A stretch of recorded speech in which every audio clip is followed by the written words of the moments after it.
Македонски патриоти ширум светот. Комедија Македонија веќе 10 години ја шири македонската култура и хумор, кревајќи го духот на македонецот. Заедно се радуваме на секое ново видео, затоа што ние сме на браникот на вистината. Но сега, наши македонци, бараме помош од вас, за да не го угасиме каналот поради долгови. Потребни се 1000 македонски патриоти да помогнат со тоа што ќе станат наши членови, за само 500 денари или 8,5 американски долари, на следниот начин и ќе гледаат македонски хумор. Одите на каналот Комедија Македонија. Потоа кликнете го копчето Придружи се и повторно на копчето Придружи се на супер пакетот. Ние не бараме милостина или донација, напротив, братска македонска помош. А нудиме да гледате 15 македонски комедии кои ги нема на ниедно друго место. Откажете се од еден сендвич и помогнете им на своите браќа македонци, за да не бидат поради долг превземени од луѓе кои ќе го згаснат овој македонски патриотски канал. Македонски патриоти, 1000 патриоти ќе ја спасат Комедија Македонија. Бидете македонци, придружете ни се.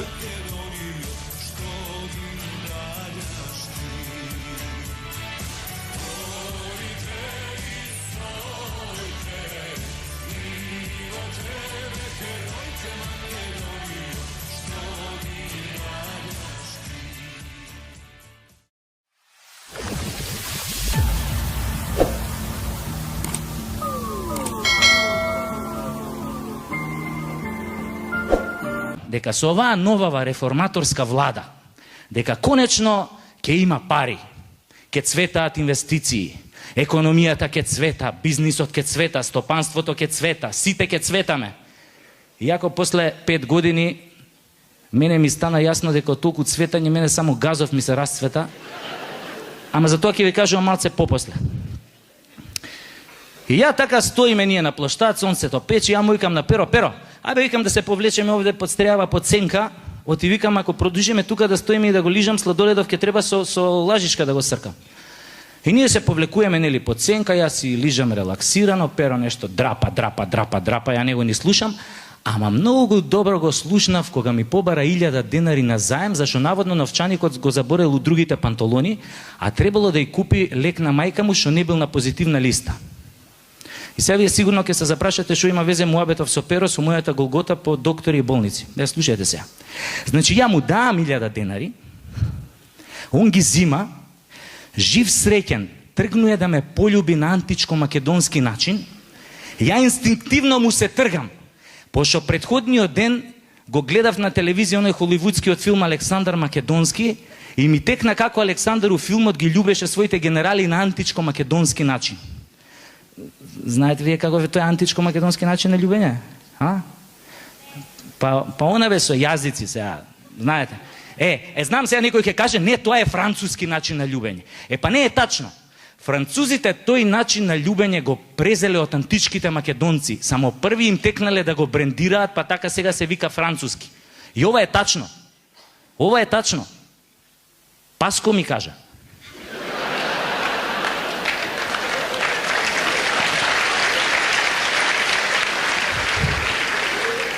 А ја многу му веруем на Паско. Како да не му веруеш на човек што носи 3 сати на рука? И со право ги носи. Сака секојаш да биде спремен да му ја затне муцката на секој што ќе го сретне на улица и ќе му каже: Паско, ти не си точен. И ја така, нели се тргам од другар ми Перо да не ме полюби на античко-македонски начин, а он вака се повлекуе, се смешка под мустеч, ме гледа и ми вика: абе, баце, тебе ти се погоди Сладоледов, беш ми матер, сите топки ги мавна да ми беш матер. Супер Сладоледов, Викам, супер бе, бем ти матер, ти да немаш нешто против? Не бе, вика, баце, немам ништо против, беш ми матер, крв да ти се стори, али ми беше незгодно да ти кажам, беш ми матер, стварно ми беше незгодно да ти кажам, али цело време додека го лижеше сладоледот ти капеше вода од ова еркондишенов директ на сладолед. го гледам педериште во Скопско и си викам, само у Скопје има вакви педерчити хомосексуални, што можат мртви ладни да те гледаат како лижеш сладолед врко што капе вода од еркондишен кој што се мочале гулабите и после пола саат уште да ти побара 1000 денари на заем. Абе, педеризмот у овој град е доведен до савршенство. Али скроз. И после некој ќе каже, Боки 13 било братен.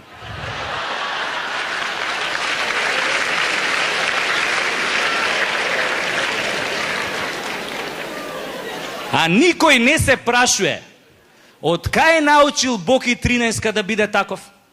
Да не растел случајно у Београду, па тамо го учеле.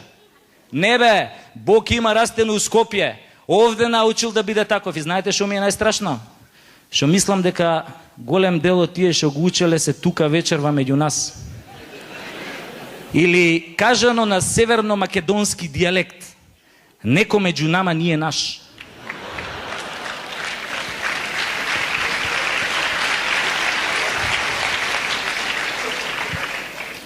И така ми се направи некоја шубе од тоа еркондишенот, некоја кнедла ми застана у грло, вака кревам глава горе, шо да видам? Климата, Ниш, производња 1984, а горе на неа седнале два голуба, им вибрираа тоа газињата од тоа климата и ме гледаат право у очи као да сум првиот рикнат од птичи грип у држава.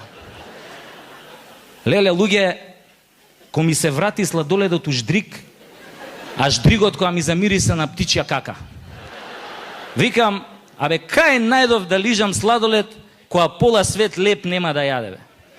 И ко ми се направи еден немир на душата, и све почнав да мислам на оние бактериите што почнаа да ми се размножуваат у грло од тоа лајната на гулабите. И секогаш за Охрид демек најскап град. Сега може комотно да се каже дека Охрид најскап град. Значи за се напиеш кафе и сок покрај кеј, треба кај лихвар да се заборчиш. Да, буквално, значи тама кафе турско и сокот тони на растворање ефтинине. Ако сакаш нешто ладно макијато и Кока-кола зеро, пример, појма неам, тогаш треба бубрего да го ставиш под хипотека, све кредит да си крениш и 15 минути уживај покрај кеј, мислам, гледај да поуживаш, зашто најверојатно последно ќе ти е то кафе во животот. Така што опушти се. И сега не знам што се деша, например гледам во Скопје нешто излегува по маркетиве, некои слики по социјалниве мрежи, 2000 денари кило цреши. Аматери. Охрид пред 10 години тоа беше, кај бевте до сега? Сега под 100 евра кило цреши не можеш да најш, зашо вие знаеш охридскава цреша, Клеопатра ја има берено. Негде љубаништа, Дурмадона и свири на харфа и пее лајка вече.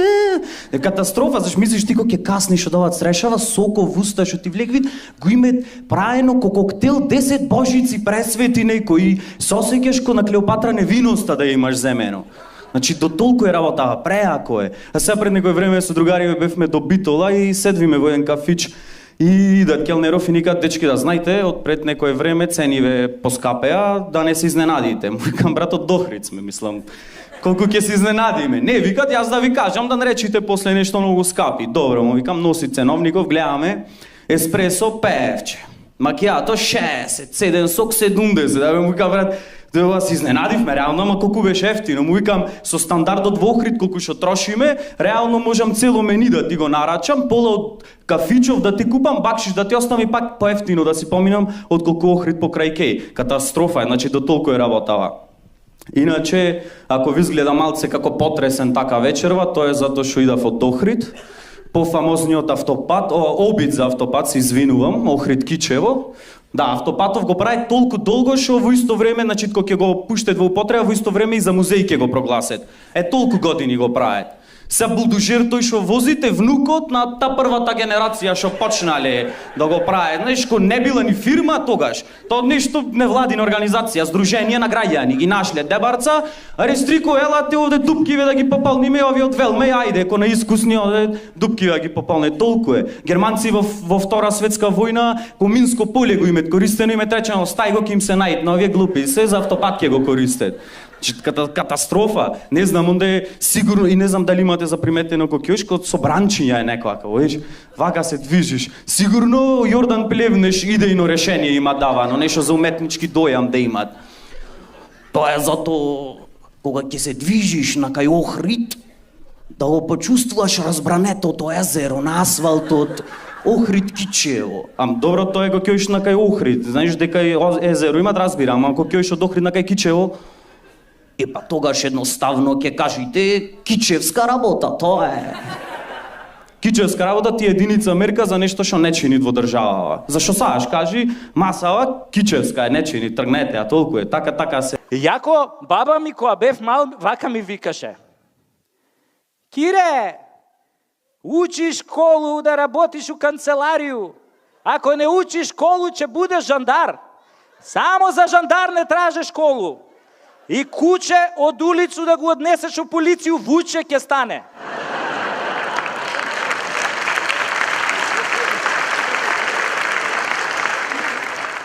Ама ја не ја послушав, отидов у полиција. Леле, луѓе, како ми стоела таа униформата, бе, кој ќе сум излегол на улица, бе, сите по мене се вртеле. Додуше ја малку врцкав со газето, ама тоа од навика. Толку ја сакав униформата, што дури сакав да иставам и розови еполети и копчиња, али не кев да провоцирам од почеток. Ама морам да ви признам, леле, пендракот колку сум го сакал. Абе, од раце не сум го испуштал. Дури си го ставав подпирница за време на спиење, она имаш тврдо на подпирница, али ти додека спиеш не знаеш дека е пендрак. И морам да ви признам, само еднаш сум го употребил у року служба. Имаше еден манијак што ги плашеше девојчињата умало, и јас сум го бркал и кога сум го фатил, абе за пола саат со тоа пендракот сум го преваспитал. После плашеше само мушки. И така ја го земав пендракот после употребата и го однесов на хемиско, и таа што работи тамо ми вика: абе, вика, господине полицај, следниот пат барем после интервенцијата стави или пред интервенцијата ставете му кондом. И добро, сега Арнама, овие старшиниве разбраа како сум го преваспитал јас овој манијаков и ме пребација, ме однесоа во Увидна. Леле, во Увидна колку има луѓе тамо живот, колку се богати полицајците што работат во Увидна. Ја прво мислев дека они приватизирале некоја раскрсница за евро, ама после сватив што е штосот. Седам ја така еден ден у таа Крајслер со колегата и лижеме сладолед на стапче. Кога сум со тој колега, многу лижеме и се такмичиме кој побрзо го излиже, тој искача надвор и лепи казни, значи негова смена. Али пазете, не смееш да грицкаш, само лижеш. И така ние лижеме сладолед и у тој момент гледам една нова Тојота застанува на црвено светло. И у тој момент еден тип на точак изгуби контрола на воланот и со сета сила се бапнува Тојотава.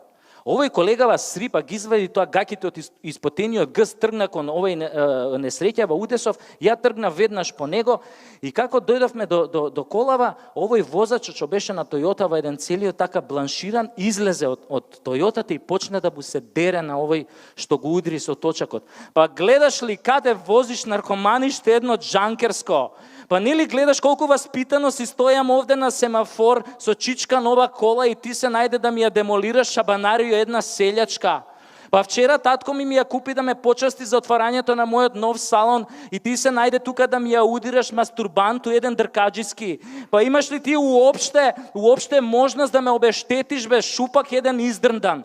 А на тоа овој дечко го гледа онака спокоен, мртов ладен и му вика: баце, добра кола се купуе, али добар дечко у Скопје тешко се наоѓа. А нас двајца судбината као да не спои. Судбината како да сакаше да ти го бапнам аутото. И на тоа овој бланшираниот смени израз на лице, смени овој боја на глас и му вика: леле брате, каде те удрив, многу да не те боли, ај кажи ми каде те боли, на кое место те боли? А овој му вика: баце, абе има едно место што ме боли, ама треба да го бубиш за да помине. И на тоа се фатија двајцава за рука, си влега у колата, а мене она милина околу срце, затоа што тогаш сватив дека сепак постои љубов на прв поглед. Али овој колегава мој не ја свати таа работа, се изнервира и вика: чекајте бе, застанете, а за Увидов кој ќе плати? И тогаш овој бланшираниот извади 500 евра, ги фрли кон нас и стисна на газ. И тогаш ја уствари сватив зашо полицајците во Увидна живеат толку добро и сватив уште една работа, дека не е лошо да си фатиш добар дечко.